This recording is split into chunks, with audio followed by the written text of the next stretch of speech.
خبردار، اگر کسی نے حرکت کی تو گولیوں سے بھون ڈالیں گے، کیپٹن شکیل نے چیختے ہوئے کہا۔ ادھر عمران صورتحال بدلتے ہی بجلی کسی تیزی سے دوڑتے ہوئے دروازے کی طرف بڑھا۔ اس نے بڑی پھرتی سے اس کی کنڈی لگا دی۔ کک کک، کیا مطلب؟ شاگل نے فرش سے اٹھتے ہوئے کہا۔ اس کے چہرے پر شدید ترین حیرت کے آثار تھے۔ اس کے ساتھیوں نے اب اپنے ہاتھ اوپر اٹھا لیے تھے۔ اپنے منہ دیوار کی طرف کر لو جلدی، عمران نے چیخ کر کہا، اور شاگل کے علاوہ اس کے باقی ساتھیوں نے تیزی سے اپنے رخ دیوار کی طرف کر لیے، جبکہ شاگل اسی طرح حیرت سے آنکھیں پھاڑے کھڑا تھا۔ وہ شاید ابھی تک اپنے آپ کو ذہنی طور پر نئی سچویشن میں ایڈجسٹ نہیں کر سکا تھا۔ ادھر جیسے ہی شاگل کے ساتھیوں کے رخ دیوار کی طرف ہوئے، کیپٹن شکیل کے اشارے پر ان کے سروں پر ضربیں لگا دی گئیں اور وہ حالی ہوتے بوروں کی طرح ڈھیر ہو گئے۔ اسی لمحے شاگل یکلہت اچھلا اور اس نے پاگلوں کے سے انداز میں عمران پر حملہ کر دیا، لیکن دوسرے لمحے وہ بھی چیختا ہوا پشت کے بل زمین پر گرا۔ عمران نے اسے وحشیانہ انداز میں اپنے اوپر آتے دیکھ کر بڑی پھرتی سے اپنا ایک گھٹنا موڑ کر اس کے آگے کر دیا تھا۔ نتیجہ وہی نکلا جو نکلنا چاہیے تھا۔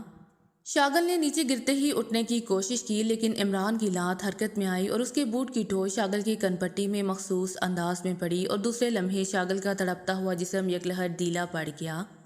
کن پٹی پر پڑنے والی مخصوص ضرب نے اسے بے ہوشی کے اندھیروں میں دھکیل دیا تھا۔ وہ بلونت سنگھ پہلے ہی بے ہوش پڑا تھا۔ انہیں ختم نہ کر دیں، کیپٹن شکیل نے دانت بیچتے ہوئے کہا۔ ارے یہ غضب نہ کرنا، فائرنگ کی آوازوں سے پورا ہیڈ کوارٹر گونج اٹھے گا اور پھر یہاں سے نکلنا ناممکن ہو جائے گا، عمران نے کہا۔ ضروری تو نہیں کہ فائرنگ کی جائے، ٹائیگر نے کہا۔ کوئی مردوں والا کام بھی کر لیا کرو، اب بے ہوش پڑے ہوئوں کو تو عورت بھی مارنا گوارا نہیں کرتی۔ آؤ اب نکل چلیں، یہ مشین گنیں چھپا لو، عمران نے کہا اور دروازے کی طرف مڑا۔ ٹھہرو، میں ذرا شاگل کو آٹوگراف تو دے دوں، عمران نے مسکرا کر مڑتے ہوئے کہا، اور پھر اس نے جیبوں کو ٹٹولنا شروع کر دیا۔ جلد ہی ایک چھوٹا سا کاغذ اس کے ہاتھ میں آ گیا۔ اس نے جیب سے قلم نکال کر اس پر جلدی سے الو کا خاکہ بنایا، اور خاکے کے اوپر شاگل لکھ کر نیچے اس نے اس طرف علی عمران کے الفاظ لکھے، اور پھر کاغذ اس نے بے ہوش پڑے ہوئے شاگل کی مٹھی میں زبردستی پھنسا دیا۔ کیپٹن شکیل اور دوسرے ساتھیوں کے لبوں پر مسکراہٹ دوڑ گئی۔ وہ تصور ہی تصور میں شاگل کی شکل دیکھ رہے تھے۔ جب شاگل ہوش میں آنے کے بعد یہ کاغذ دیکھے گا۔ عمران نے دروازہ کھولا اور پھر باہر آ گیا۔ وہ ایک طویل راہداری میں تھے۔ راہداری میں مختلف آفیسز کے دروازے تھے۔ عمران اور اس کے ساتھی بڑے اطمینان سے چلتے ہوئے راہداری سے گزر کر صحن میں پہنچے، اور پھر چند لمحوں بعد وہ ہیڈ کوارٹر کی عمارت سے باہر پہنچ چکے تھے۔ عمران کے اشارے پر آخر میں نکلنے والے ہاون نے دروازہ بند کر دیا تھا۔ عمران جانتا تھا کہ شاگل کی دہشت ہی اتنی ہے کہ کوئی اس کی اجازت کے بغیر اندر جانے کا تصور بھی نہیں کر سکے گا، اور چونکہ شاگل بغیر کسی سے کچھ کہے انہیں لے کر سیدھا اس کمرے میں آ گیا تھا، اس لیے شاید کسی کو بھی علم نہیں تھا کہ عمران اور اس کے ساتھی دراصل کون تھے۔ وہ انہیں غیر ملکی ہی سمجھ رہے تھے، اور ظاہر ہے غیر ملکیوں کو روکنے کی ہمت ویسے بھی عام سپاہی نہیں کر سکتے تھے۔ باہر آتے ہی عمران تیزی سے آگے بڑھا، اور پھر قریب گلی سے اپنے ساتھیوں سمیت ہوتا ہوا وہ پچھلی سڑک پر آ گیا۔ ہمیں اب داراب کالونی کی کوٹھی نمبر 25 پہنچنا ہے، علیحدہ علیحدہ ہو کر وہاں پہنچو، وہاں جو پہنچے کوڈ X2 رہے گا، عمران نے پچھلی سڑک پر آتے ہی کہا۔ اور پھر وہ سب تیزی سے بکھرتے چلے گئے، اور تھوڑی دیر بعد وہ علیحدہ علیحدہ ٹیکسیوں میں بیٹھ کر داراب کالونی کی طرف بڑھے چلے جا رہے تھے۔ نیلے رنگ کی ایک بڑی سی کشتی جس کی شکل ایک بڑے مینڈک جیسی تھی، گلمرگ کھاڑی کے ساتھ والی دلدل پر تیر رہی تھی۔ اس کشتی کا پہندہ دلدل سے ٹکرا کر خود بخود اچھلتا اور پھر آگے جا کر پھر ٹکرا کر اچھلتا۔ اس طرح کشتی دلدل کی سطح پر چل رہی تھی۔ انداز ایسا تھا جیسے کوئی مینڈک اچھل اچھل کر چل رہا ہو۔ کشتی کے اندر 3 افراد موجود تھے جنہوں نے عجیب و غریب لباس پہن رکھے تھے، جیسے ہوائی جہاز کے مسافر پہنتے ہیں۔ سر پر عجیب و غریب ساخت کے ماسک تھے۔ چہرے کے سامنے شفاف شیشہ تھا جس میں ان کی شکلیں نظر آ رہی تھیں۔ سروں پر ایریل نما تاریں کافی اوپر کو اٹھ کر لرز رہی تھیں۔ ہر ایک کی کمر پر نیلے رنگ کا ایک بڑا سا سلنڈر بندھا ہوا تھا۔ یہ بلیک زیرو، صفدر اور جولیا تھے۔ جوہان اور نعمانی کو انہوں نے جہاز پر چھوڑا تھا۔ جہاز پر خصوصی ٹرانسمیٹر کے ذریعے ان کا رابطہ آپس میں قائم تھا، جبکہ وہ آپس میں بھی ٹرانسمیٹر پر ہی باتیں کر رہے تھے۔ کشتی کے فرش پر عجیب و غریب ساخت کی چھوٹی بڑی مشینیں بکھری ہوئی تھیں، جن میں کشتی میں باقاعدہ زندگی کی لہریں دوڑتی صاف نظر آ رہی تھیں۔ البتہ کئی مشینیں بند پڑی ہوئی تھیں۔ ایک چھوٹی سی ٹائپ رائٹر مشین مسلسل چل رہی تھی، اور اس پر ایک مخصوص ساخت کے ربڑ کی پٹی چل رہی تھی جس پر کمپیوٹر کارڈ کی طرح مسلسل چھوٹے بڑے سوراخ بن رہے تھے۔ بلیک زیرو ایک بڑی سی مشین کے مختلف پیج کھولنے میں مصروف تھا۔ جولیا اور صفدر اس کی مدد کر رہے تھے۔ تھوڑی دیر بعد مشین کی ایک سائیڈ کسی ہانے کی طرح کھل گئی، اور بلیک زیرو نے اپنے دستانے پہنے ہوئے ہاتھ کی ایک انگلی اس ہانے کی اور نیچے سے اوپر زور سے دبایا تو کھٹاک کی آواز سے رائفل کی طرح مطمئن سا چھوٹا سا میزائل باہر آ گیا۔ یہ دنیا کا سب سے طاقتور ٹائم میزائل ہے، ٹائم بم اس پر فٹ کیا جاتا ہے، اسی ایک گن اور کریک تباہ ہو سکتے ہیں، بلیک زیرو نے بتایا۔ کیا مطلب وہ عام بم سے کیوں نہیں تباہ ہو سکتے؟ جولیا نے چونکتے ہوئے پوچھا۔ باس کو جو اطلاعات ملی ہیں اس کے مطابق یہ گن انتہائی خفیہ طریقے سے ویسٹرن کارمن کی ایک ایسی کمپنی نے تیار کی ہے جو خفیہ طور پر دنیا کو اس طرح کی گنیں تیار کر کے فروخت کرتی ہیں۔ اس گن میں یہ خصوصیت ہے کہ یہ نہ صرف کمپیوٹر کنٹرول ہے بلکہ اس کی حفاظت کے لیے بھی عجیب و غریب دفاعی نظام رکھا گیا ہے۔ اس مشین کے اندر نظر نہ آنے والی ایسی مخصوص ریز کا حلقہ ہر وقت کام کرتا رہتا ہے جو کسی بھی نقصان پہنچانے والی چیز کو کراس نہیں کر سکتی۔ ان ریز کو نہ صرف ختم کیا جا سکتا ہے اور نہ ہی تباہ کیا جا سکتا ہے۔ بلیک زیرو نے عمران کی بتائی ہوئی باتیں انہیں سمجھانا شروع کر دیں۔ عمران نے اس پر باقاعدہ تحقیق کی تھی۔ اگر ایسی بات ہے تو پھر اس مشین کی مرمت کیسے کی جاتی ہوگی؟ جولیا نے پوچھا۔ اس میزائل کو کسی چیز سے پھینکا جا سکتا ہے اور اس میں ٹائم فٹ کیا جا سکتا ہے۔ اس وقت یہ میزائل ایسے حرکت کرے گا جیسے اسے کسی لانچر سے داغا گیا ہو اور یہ کچھ فاصلے پر جا کر پھٹ جائے گا اور پھر اس گن کی تباہی کو کوئی نہیں روک سکے گا۔ بلیک زیرو نے مزید تفصیل بتاتے ہوئے کہا، اس کا مطلب تو یہ ہوا کہ یہ میزائل درے کے اندر جا کر اس گن کے ساتھ نصب کرنا ہوگا، صفدر نے کہا۔ ہاں، اسی لیے تو یہ سارا چکر چلایا گیا ہے، ورنہ تو یہ درے پر ہی بم کسی لانچر کے ذریعے داغا جا سکتا تھا، بلیک زیرو نے سر ہلاتے ہوئے کہا۔ لیکن ہم اس درے تک کیسے پہنچیں گے؟ ظاہر ہے درے میں کوئی نہ کوئی آدمی تو موجود ہی ہوتا ہوگا، جولیا نے کہا۔ بالکل، ایک نہیں کئی افراد ہوں گے، اسی لیے تو ڈبل گیم کھیلی جا رہی ہے۔ ادھر عمران کمانڈو ایکشن کرتا ہوا اس درے کی عقبی سمت پہنچے گا، اسی طرح ہم تحقیق کا بہانہ کرتے ہوئے درے کے سامنے والی دلدل میں پہنچ جائیں گے۔ پھر عمران آخری ہنگامے کو کوشن مس جولیا کو دے گا، اس طرح سب کی توجہ اس طرف ہو جائے گی۔ ظاہر ہے ہم تو سائنسدان ہیں اور سرکاری آدمی ہیں، اور اس طرح ویسے بھی درہ دلدل سے بہت اونچائی پر ہے اور نیچے سے اوپر جانے کا بظاہر کوئی راستہ نہیں، اسی لیے وہ ہماری طرف سے مطمئن ہوں گے۔ آخری کوشن ملتے ہی ہم درے پر مخصوص ساخت کی سیڑھی کمند کے طور پر پھینکیں گے اور پھر ایک آدمی اس سیڑھی کے ذریعے اوپر جائے گا اور وہاں جا کر یہ میزائل فٹ کر کے اس پر ٹائم لگا کر واپس آ جائے گا اور ہم دلدل سے نکل کر دور والی دلدل میں چلے جائیں گے اور پھر اسی تیز رفتاری سے جہاز تک، اور پھر ہم سب شہر میں غائب ہو جائیں گے۔ اس کے بعد کافرستانی حکومت تحقیق کرتی پھرے گی اس کے سائنسدان کہاں گئے اور بین الاقوامی ریسرچ اسکالر سر رابرٹ کہاں گئے۔ بہرحال ہمارا مشن مکمل ہو چکا ہوگا، بلیک زیرو نے مزید تفصیل بتاتے ہوئے کہا۔ یہ بتائیں کہ یہ سب باتیں آپ کو کس نے بتائی ہیں؟ ایکس 2 نے تو ان کا کوئی ذکر اپنے پیغام میں نہیں کیا، حالانکہ میں لیڈر ہوں، مجھے ان باتوں کا اور تفصیلی پروگرام کا علم ہونا چاہیے تھا، جولیا نے قدرے تلخ لہجے میں کہا۔ ایکس 2 کو کیا نہیں کہنا چاہیے، کیا کہنا چاہیے، کسے کہنا چاہیے اور کسے نہیں کہنا چاہیے، یہ میرا درد سر نہیں مس جولیا، اس کی شکایت تو آپ ایکس 2 سے کریں۔ میرا تو فرض تھا کہ ان کے حکم کے مطابق اپنی ڈیوٹی سر انجام دوں، اور وہ میں کر رہا ہوں۔ آپ میری لیڈر ہیں، اگر آپ حکم دیں تو میں واپس چلا جاتا ہوں، بلیک زیرو نے بھی جواب میں انتہائی سرد اور خشک لہجے میں بات کرتے ہوئے کہا۔ او مسٹر پرویز، ناراض ہونے کی ضرورت نہیں ہے، مس جولیا ویسے ہی کہہ رہی تھی، ہمارا کام اہم ہے، صفدر نے بیچ بچاؤ کراتے ہوئے کہا۔ سوری مسٹر پرویز، بس ویسے ہی بات منہ سے نکل گئی، اس کا ذکر آپ چیف سے نہیں کریں گے، جولیا نے عقل مندی کا مظاہرہ کرتے ہوئے فوراً ہی اپنی غلطی تسلیم کر لی، کیونکہ اسے خیال آ گیا تھا کہ مسٹر پرویز دوسرے شعبے سے متعلق ہیں، ایسا نہ ہو کہ وہ واپس جا کر ایکس 2 سے شکایت کر دیں اور پھر ظاہر ہے قیامت جولیا پر ٹوٹ سکتی تھی۔ اب وہ عمران تو نہیں تھا جو کسی کی بھی بات ایکس 2 کو نہیں بتایا کرتا۔ نہیں مس جولیا، میں ایسا آدمی نہیں ہوں کہ کسی کی شکایت ایکس 2 سے کرتا رہوں، لیکن ایک بات ہے کہ ایکس 2 نہ جانے کیسی شخصیت ہے کہ اسے نہ بتانے کے باوجود بھی باتوں کا علم ہو جاتا ہے۔ اب بھی ہو سکتا ہے کہ وہ ہماری باتیں سن رہا ہو، اسی لیے ایسی صورت پہ مجھے قصوروار نہ سمجھے گا، بلیک زیرو نے مسکراتے ہوئے کہا، اور ظاہر ہے اس کی بات سچ تھی۔ جس ایکس 2 سے جولیا بات چھپانے کی بات کر رہی تھی، اسی ایکس 2 سے وہ خود بات کر رہی تھی اور ساتھ کہہ رہی تھی کہ ایکس 2 کو پتہ نہ لگے۔ آپ کام شروع کریں مسٹر پرویز، بعد میں جو ہوگا دیکھا جائے گا، صفدر نے بات کا رخ بدلتے ہوئے کہا۔ ہاں، تو میں کہہ رہا تھا کہ یہ ٹائم میزائل ہمیں درے کے اندر نصب کرنا ہے، اگر ہم چاہیں بھی تو ابھی آخری دلدل تک پہنچ سکتے ہیں، لیکن چیف نے کہا ہے کہ جب تک عمران صاحب کی طرف سے کوشن نہ ملے ہم درے میں داخل نہ ہوں، بلیک زیرو نے کہا۔ لیکن اب یہ کیسے معلوم ہوگا کہ عمران کی طرف سے کوشن ملنے والا ہے؟ ظاہر ہے جب کوشن ملے گا اس وقت ہمیں درے کے قریب ہونا چاہیے، جولیا نے الجھے ہوئے لہجے میں کہا۔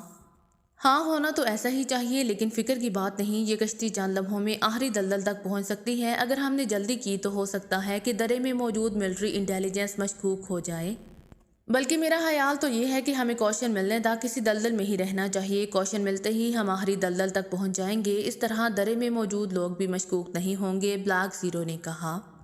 لیکن کوشن ملنے کے کتنی دیر بعد ہمیں کام مکمل کرنا ہوگا اس بات کا پتہ ہے آپ کو؟ جولیا نے کہا۔ میرا خیال ہے آدھا گھنٹہ تو بہرحال لگ جائے گا، ویسے چیف نے تو اس کے متعلق کچھ نہیں بتایا، آخری سیڑھی لگانے، اس پر چڑھنے اور پھر میزائل نصب کر کے واپس آنے میں اتنی دیر تو ضرور لگ جائے گی، بلیک زیرو نے کہا۔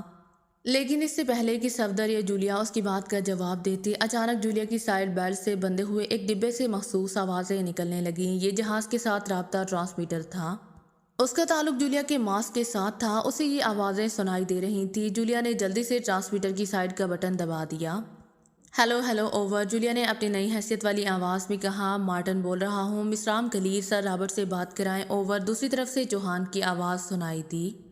اوکے اوور، جولیا نے سر ہلاتے ہوئے کہا اور پھر جلدی سے ٹرانسمیٹر کی سائیڈ سے ایک تار کھینچی اور اسے بلیک زیرو کی سائیڈ میں موجود ایک چھوٹے سے ڈبے سے منسلک کر دیا۔ اب بات چیت سر رابرٹ بھی کر سکتے تھے اور جولیا بھی، اور دونوں سن بھی سکتے تھے۔ Hello hello Robert speaking, over, black zero نے سر رابرٹ کی آواز میں کہا، اس کا لہجہ بے حد باوقار تھا۔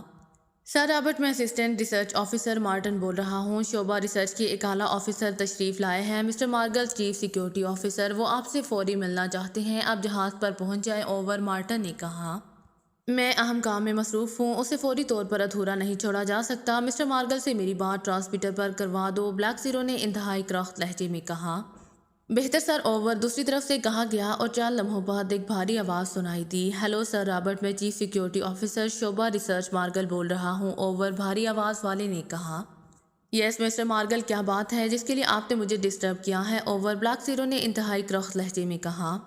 سر رابرٹ، آپ کے نام ایک تار آئی ہے جاک لینڈ سے جس میں عجیب و غریب کوڈ الفاظ درج ہیں، اور تار کے ساتھ ایک پیغام ہے کہ آپ اس تار کو انتہائی فوری طور پر سر رابرٹ تک پہنچایا جائے اور ان کے اپنے ہاتھ میں دیا جائے، اٹ از ٹاپ ایمرجنسی، چنانچہ میں تار لے کر یہاں آ گیا ہوں، اوور، دوسری طرف سے مسٹر مارگل نے کہا۔ اچھا، آپ ایسا کریں کہ یہ تار مسٹر مارٹن کو دے دیں، میں فارغ ہو کر واپس آؤں گا تو ان سے لے لوں گا، اوور، بلیک زیرو نے کہا۔ سوری سر رابرٹ، مجھے یہی ہدایت ہے کہ تار آپ کے ہاتھوں میں دوں، اگر آپ فوری طور پر نہیں آ سکتے تو میں یہاں جہاز پر آپ کا انتظار کروں گا، اوور، مسٹر مارگل نے کہا۔ اوکے، آپ انتظار کریں، میں ہاتھ میں موجود کام مکمل کر کے واپس آ رہا ہوں، over and all, black zero نے کہا اور ٹرانسمیٹر کا تار نکال دیا۔ دوسری طرف سے بھی رابطہ ختم ہو چکا تھا، اسی لیے جولیا نے بھی اپنی سائیڈ والا ٹرانسمیٹر آف کر دیا۔ یہ تار کس نے بھیجی ہے اور کیسی ہے؟ بلیک زیرو نے حیرت سے بڑبڑاتے ہوئے کہا۔ مجھے تو بتاؤ کیسی کال تھی، صفدر نے پوچھا، کیونکہ اسے کوئی بات سنائی نہیں دی تھی اور جولیا نے اسے ساری تفصیل بتا دی۔ او پرویز صاحب، یہ ضرور کوئی نیا چکر ہے، اگر معاملہ صرف تار کا ہوتا تو پھر اس کے لیے چیف سیکیورٹی آفیسر اس قدر اصرار نہ کرتا، صفدر نے تشویش بھرے لہجے میں کہا۔ بہرحال جو ہوگا دیکھ لیا جائے گا، اب اتنا بھی گھبرانے کی ضرورت نہیں ہے، میں نے کچھ وقت اسی لیے لے لیا ہے تاکہ میں آپ کو اس ٹائم میزائل کشتی کو چلانے اور دوسری مشینوں کے متعلق کچھ بتا دوں، تاکہ اگر کسی بھی وقت میرے ساتھ کچھ بن جائے تو مشن کی تکمیل میں رکاوٹ نہ ہو سکے، بلیک زیرو نے کہا اور پھر وہ ان دونوں کو تفصیلات بتانے لگا۔ شاگل واقعی پاگل ہو چکا تھا، اس نے پورے ہیڈ کوارٹر کے سامنے اپنے بال نوچ لیے تھے، اس کا چہرہ غصے کی شدت سے اس قدر بگڑ گیا تھا کہ یوں لگتا تھا جیسے اب کبھی ٹھیک نہیں ہوگا۔ تم سب منہ دیکھتے رہے اور وہ شیطان کے بچے نکل گئے، تم نے انہیں روکا کیوں نہیں؟ شاگل نے غصے کی شدت سے چیختے ہوئے کہا۔ جناب، کمرہ ساؤنڈ پروف تھا، اندر کی آوازیں باہر سنائی نہیں دے رہی تھیں، پھر ہمیں تو معلوم ہی نہیں تھا کہ یہ غیر ملکی کون ہے اور انہیں کیا کرنا ہے، ایک اسسٹنٹ نے ہمت کرتے ہوئے کہا۔ او بڑی چوٹ ہو گئی، وہ ہاتھ آ کر نکل گئے، کاش میں ان کے ہاتھوں میں ہتکڑیاں ڈال دیتا، او، شاگل نے چوٹ کھائے ہوئے سام کی طرح سر کو ادھر ادھر پٹکتے ہوئے کہا۔ وہ اس وقت ہیڈ کوارٹر کے بڑے صحن میں کھڑا تھا اور اس نے چیخ چیخ کر پورے ہیڈ کوارٹر کو اکٹھا کر لیا تھا، اسے خود بھی ہوش آیا تھا اور ہوش میں آتے ہی جب اس کی نظر اپنے ہاتھ میں موجود پرچے پر پڑی جس پر الو کی تصویر کے اوپر شاگل اور نیچے عمران لکھا تھا، تو بس اس کے دماغ کا فیوز ہی اڑ گیا، اسے پتہ ہی نہیں چلا کہ اس کے بعد اس نے کیا حرکتیں کی، یہ تو ہیڈ کوارٹر میں موجود دوسرے عملے کو جو موجود تھا کہ اچانک شاگل کے بری طرح چیخنے اور ہیڈ کوارٹر کے برآمدوں میں پاگل کے انداز میں دوڑتے دیکھ کر وہ اپنے کمروں سے نکل آئے، اور پھر شاگل نے چیخ چیخ کر ان سے غیر ملکیوں کے متعلق پوچھا، لیکن ظاہر ہے وہ کیا بتا سکتے تھے، یہاں تو کئی غیر ملکی آتے اور جاتے رہتے تھے۔ سر، وہ غیر ملکی کون تھے؟ ایک اور اسسٹنٹ نے ڈرتے ڈرتے پوچھا۔ تمہارے باپ تھے، جاؤ دفع ہو جاؤ، جاؤ، شاگل نے بری طرح چیختے ہوئے کہا، اور وہ سب کان دبائے واپس اپنے کمروں کی طرف لوٹ گئے۔ شاگل اپنے آپ کو کسی حد تک سنبھال چکا تھا، وہ تیز تیز قدم اٹھاتا سیدھا اپنے دفتر میں آیا، اس نے سیکیورٹی والوں کو اس کمرے میں موجود اپنے بے ہوش ساتھیوں اور میک اپ ماسٹر کو ہوش میں لانے کا کہہ دیا تھا۔ شاغل اپنی کرسی پر بیٹھا بےچینی کے عالم میں اپنی مٹھیاں بینچ رہا تھا اور وہ دانت پیستا، کبھی دانتوں سے ہونٹ کاٹتا۔ واقعی اس کا ذہن آف ہو چکا تھا۔ اسی لمحے اسے پرچے کا خیال آیا جو ہوش میں آنے کے بعد اس کے ہاتھ میں نظر آیا تھا۔ اس نے جلدی سے جیب میں ہاتھ ڈالا۔ پرچہ جیب میں موجود تھا۔ نہ جانے کس جذبے کے تحت اس نے اسے جیب میں ڈال لیا تھا۔ میں تمہیں کتے کی موت ماروں گا عمران، کتے کی موت، شاغل نے دانت پیستے ہوئے کہا اور پھر پرچے کو چیر پھاڑ کر رڈی کی ٹوکری میں پھینک دیا۔ اسی لمحے میز پر پڑے ہوئے ٹیلی فون کی گھنٹی بجی تو اس نے ریسیور اٹھا لیا۔ شاغل اسپیکنگ، شاغل نے زخمی لہجے میں کہا۔ کیا بات ہے، ابھی تک تم شاغل ہی ہو، پاگل نہیں ہوئے؟ پرچہ ملا یا نہیں؟ دوسری طرف سے عمران کی مسکراتی ہوئی آواز سنائی دی اور شاغل عمران کی آواز پہچانتے ہی ایک جھٹکے سے یوں کرسی سے اٹھ کھڑا ہوا جیسے عمران اس کے سامنے ہو۔ تم احمق الو، میں تمہیں کتے کی موت ماروں گا، شاغل نے بے اختیار چیختے ہوئے کہا۔ احمق اور الو کی موت تو احمق اور الو کی طرح ہی آ سکتی ہے، تمہاری طرح نہیں، دوسری طرف سے عمران نے ہنستے ہوئے جواب دیا۔ تم میرے ہاتھوں سے نہیں بچ سکتے، کاش اس وقت مجھے ذرا برابر بھی یقین ہو جاتا تو میں دیکھتا کہ شاغل غصے کی شدت سے فکرہ ہی پورا نہیں کر سکتا تھا۔ شانتی، دھیرج پاگل صاحب، اب اتنا بھی پاگل ہونے کی ضرورت نہیں، نہ جانے لوگ آئینہ دیکھ کر کیوں پاگل ہو جاتے ہیں، پرچہ تو آئینہ تھا۔ اچھا خیر چھوڑو، یہ بتاؤ اب کیا ارادے ہیں، عمران نے کہا۔ اور شاغل چند لمحے تو خاموش کھڑا رہا، شاید وہ اپنی ذہنی حرکت کو معمول پر لا رہا تھا۔ پھر اس نے جلدی سے ٹیلی فون کے نیچے لگا ہوا ایک بٹن دبا دیا۔ تم یہاں کیوں آئے ہو؟ شاغل نے ہونٹ چباتے ہوئے پوچھا۔ سیاح کس لیے آتے ہیں؟ ہم نے تو سنا تھا کہ کافرستان میں عجیب و غریب قسم کے جانور نظر آتے ہیں، ابھی تو ایک ہی نظر آیا ہے، عمران نے ہنستے ہوئے اس پر چوٹ کی اور شاغل بھی غصے سے بال کھا کر رہ گیا۔ سنو عمران، جب گیدڑ کی موت آتی ہے تو وہ شہر کا رخ کرتا ہے، تمہاری بھی موت آئی ہے کہ تم کافرستان آ گئے ہو، اس بات تم مجھ سے بچ کر نہیں جا سکتے، ہرگز نہیں جا سکتے، شاغل نے گراتے ہوئے کہا۔